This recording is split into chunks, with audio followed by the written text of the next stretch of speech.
Putin का master plan, Ukraine तो सिर्फ बहाना है, सोवियत संघ बनाना है। थर थर कांपा यूरोप जब एक एशियाई शेर दहाड़ा। भाई हम तो रशिया को एशियाई कंट्री ही मानेंगे, क्योंकि रशिया एशिया और यूरोप यूरेशियन कॉन्टिनेंट का हिस्सा है।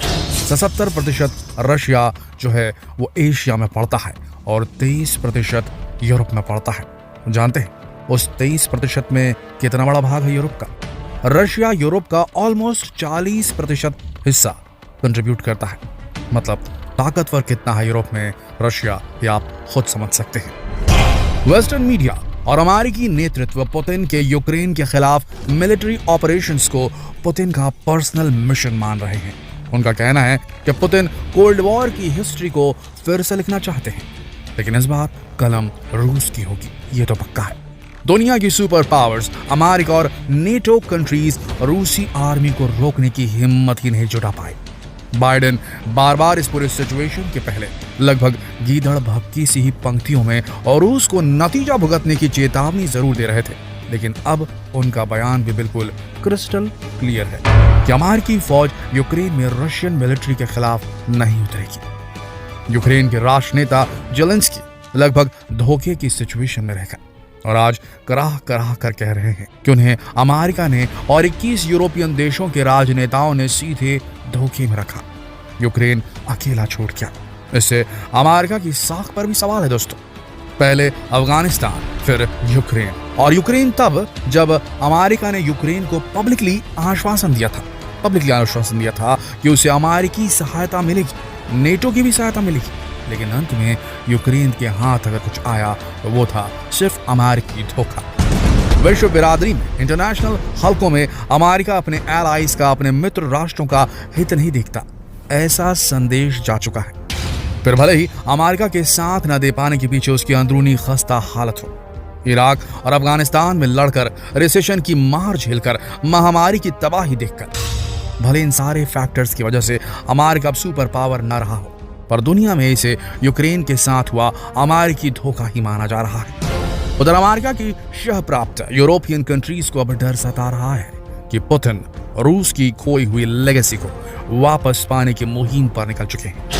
यूरोपियन कंट्रीज को डर सता रहा है क्योंकि अमेरिका रूस कोल्ड वॉर के दौरान झटका जब रूस ने सहा था, जब सोवियत संघ के टुकड़े हो गए थे और जब इन टुकड़ों से अलग अलग स्वतंत्र देश बने, तब यूरोपियन चालाक लीडर्स ने अमेरिका की शह पर सोवियत संघ से टूटे नेशंस को, देशों को नाटो की सदस्यता दिलवा दी, ताकि रूस भविष्य में कभी भी अपने टुकड़ों को वापस रशियन धरती से न जोड़ पाए।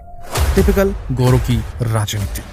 लेकिन वो नहीं जानते थे कि सोवियत संघ के विभाजन का दर्द एक केजीबी अंडरकवर एजेंट के दिल में टीस मारता ही रहेगा। और एक दिन वो आया जब वो रशियन जासूस पुतिन और रूस का प्रेसिडेंट बन गया।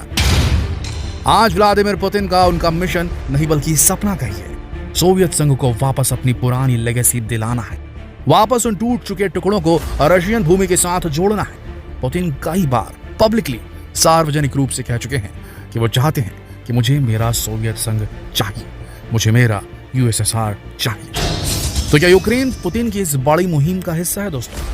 क्या वापस से सोवियत संघ अपनी पूरी शक्ति के साथ विश्व पटल पर उभरेगा? क्या नाटो से अकेले पुतिन मल्ल द्वंद्व जीत लेंगे? सबसे बड़ी बात, क्या दुनिया की 3 सुपर शक्तियां अमेरिका, रूस और चीन, इनमें से कौन सी सुपर शक्ति अलग थलग पड़ेगी? क्योंकि हमारा मानना है कि जो भी अलग थलग पड़ेगा वो सुपर शक्ति कहला ही नहीं सकता। और आज की तारीख में अलग थलग पड़ जाने वाला अगर कोई नेशन है तो वो है, यस, आपने सही गेस किया, अमेरिका। चाहे अमेरिका अपने मीडिया प्रोपेगेंडा से जो भी मैसेज फैला ले, लेकिन चीन और रूस जमीन पर पूरी ताकत से स्ट्रांग खड़े हुए हैं। इस पूरे परिप्रेक्ष्य में, इस पूरी सिचुएशन में विश्व युद्ध होगा ही नहीं, क्योंकि अगर हुआ तो अमेरिका हमेशा के लिए खत्म हो जाएगा, चीन और रूस का एक साथ सामना करते हुए। इससे तो समीकरण कुछ इस प्रकार बैठ रहा है कि व्लादिमीर पुतिन एक एक कर उन देशों को भी रूस से जोड़ लेंगे जो कभी सोवियत यूनियन का हिस्सा थे, लेकिन आज नाटो का हिस्सा है। अमेरिका और नाटो देश भले रूस से युद्ध करेंगे, लेकिन उस वक्त बात कुछ और होगी। उस वक्त चीन रूस के साथ होगा, क्योंकि चीन का असली कंपटीटर अमेरिका ही है। और अगर चीन युद्ध में सामने आया तो वर्ल्ड वॉर 3 शुरू हो जाएगी, जिसमें अमेरिका पूरी तरह से अकेला पड़ सकता है। ना भी पड़ा तो इतना नुकसान हो जाएगा अमेरिका का कि फिर उसकी इकोनॉमी हमेशा हमेशा के लिए कमजोर हो जाएगी।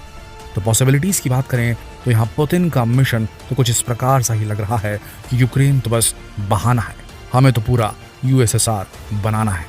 आपको क्या लगता है दोस्तों? विचार कमेंट सेक्शन में जरूर लिखिए। और ये सवाल दूसरे भारतवासियों से पूछने के लिए वीडियो को शेयर करें, फेसबुक पर, व्हाट्सएप पर, यूट्यूब पर। धन्यवाद।